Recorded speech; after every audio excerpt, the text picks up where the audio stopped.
బ్రహ్మాండంగా ఉంటుందని చెప్పాలి.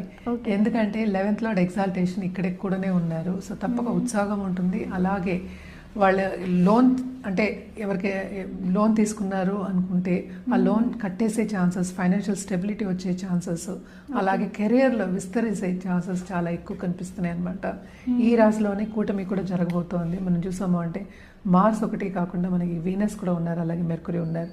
సో అన్నీ అంటే 8th లార్డ్ ఉన్నారు, 9th లార్డ్ ఉన్నారు, అలాగే మనకి 10th లార్డ్ కూడా ఉన్నారనమాట. సో ఇవన్నీ ఉన్నాయి కనుక తప్పక ఏంటంటే వీళ్ళకి బాగుంటుందనే చెప్పాలి. అంటే మన మెర్కురీ అండ్ వీనస్ ఏంటంటే 9th and 10th లార్డ్ రెండు కలయిక ఉన్నప్పటికీ కెరియర్ పాత్ అనేది చాలా ఇంప్రూవ్ అయ్యే ఛాన్సెస్ ఉన్నాయి.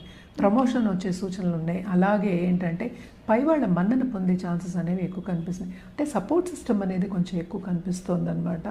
ఒకటి కాకుండా చెప్పాలి అంటే చిన్న ప్రాపర్టీ ఇష్యూస్